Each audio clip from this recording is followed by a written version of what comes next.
Why are estate agents so bad at prospecting?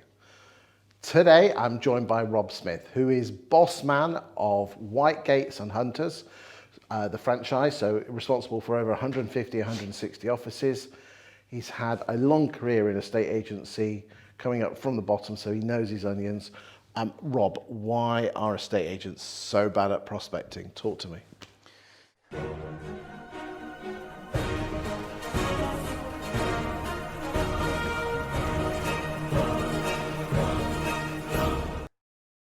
Well, I think there's a long story behind it, and the first part of it is that too many of them think it doesn't work.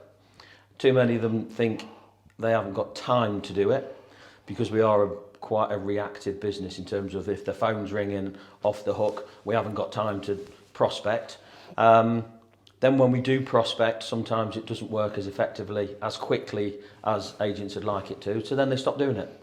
So for some reason, a lot of estate agents start prospecting, then stop prospecting because they don't think it's working or they haven't got time. Yeah, and I've got the people that feast and famine, so it's quiet.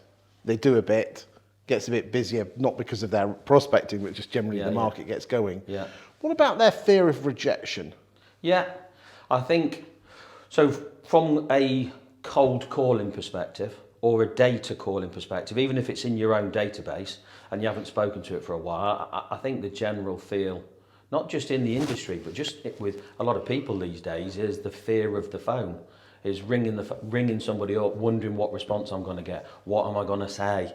I think the other part of it that we found is that the pressure that maybe some people put on themselves to get a result from prospecting means that they've got the wrong expectation. It doesn't have to have a good outcome. So that they're judging themselves up there on the outcome, not the process. Absolutely. So am I good at prospecting? How many valuations did I book, or how many landlords have I turned into managed units? Well, it's not about that. It's about having a conversation with somebody. No, because it's a bit like, I can only talk as a red-blooded male, but it's a bit like you don't judge whether you're successful at the dating game of whether you go home with every girl that you talk to. I mean, obviously a good-looking lad like you might be different, but it's the process. Why do you think, I mean, let's just look at each of those individually. Yep. The shortcut is the long game, and everybody knows that in life, but why aren't we very good at that? I think a lot of it is because there's a lack of persistence. So people think if it's not working, I'll change it. If it's not working, I'll change it. And the problem then comes in is it is repetition. If you repeat something enough, it'll sink in and it'll work. And as long as you're doing the right things. So it's down to consistency. It's down to absolute consistency. Just doing the boring stuff. Yeah. Time and time again. If I speak to you once every 5 months, and I keep speaking to you once every 5 months, and I'm in business in my own office for 10 years, I'll have spoken to you more than anybody else would have done. So you'll remember me when you come to buy, sell or let. And I'm going to get your business. Absolutely. But the problem is that a lot of people can't think that long term, can they? It's all the here and now. So that's a good point. So estate agency is quite day after day, week after week. It's results driven, but it's in short periods of time. What have we done this week? What have we done this month? And a lot of estate agents work to what do we need to deliver this week, instead of actually, if I'm going to be in the long term. Because most people are in it for the long term. They are. And therefore, what they should be doing is they should be thinking about listing houses and selling houses and renting houses next year and the year after and the year after.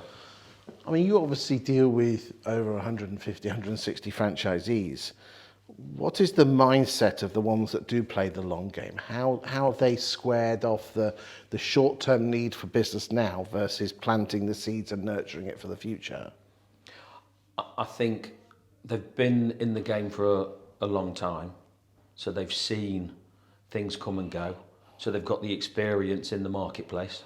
They've witnessed it before, and therefore they can repeat it.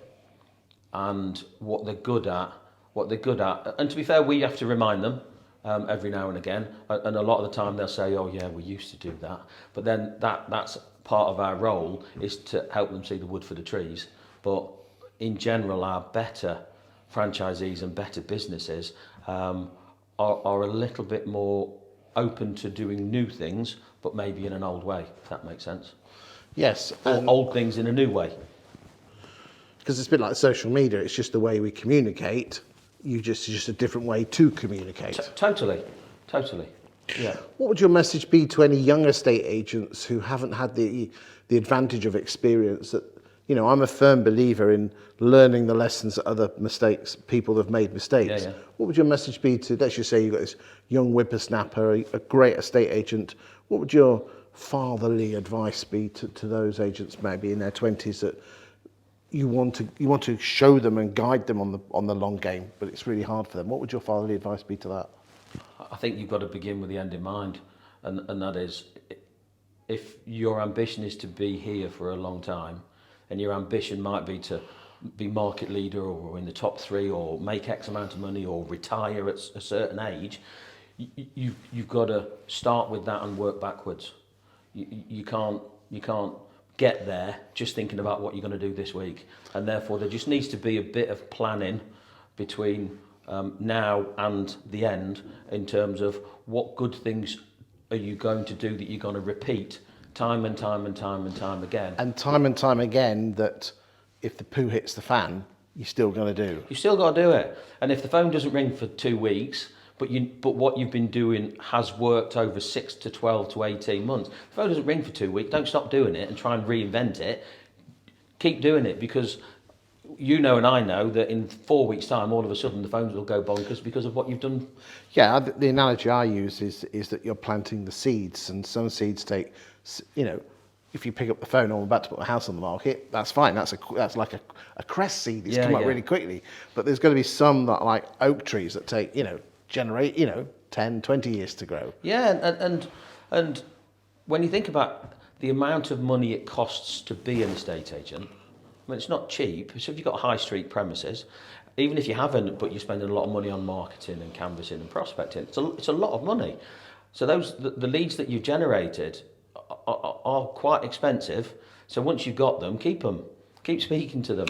Yeah, I find it fascinating that, I was talking to the guys at Valpal, other valuation models are available, and they were quite concerned that of the amount of business that gets lost even though the agent picks the phone up. And it's interesting, one of my clients in Hertfordshire looked at every single Valpal lead that they've ever had going back years, and what they actually noticed is the vast majority have come on the market between months 6 and 12.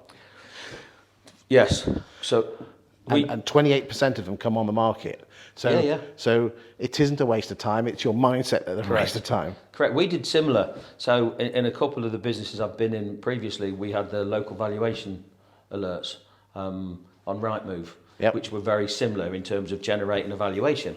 And we found that the valuation came on the market way after 6 months at times.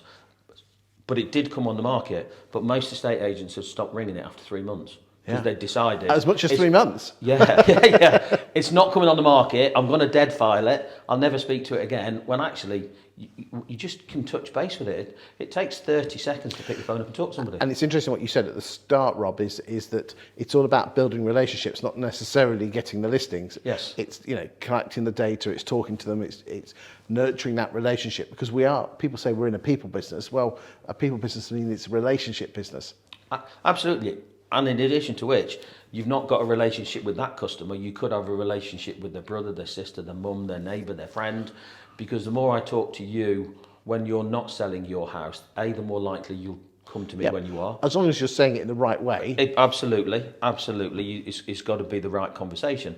But also, you then probably might, once every now and again, actually, I've got a friend or my neighbour or my sister, they're thinking of selling, and I'll pass them over to you. So actually, it's just communicating in an effective, non-pushy. It's a relationship that we want you to think I'm interested in you. And therefore, if you ever need anything, help, advice, support, then come and talk to me. Rob, you've been insightful as always. Thank you very much. Thank you.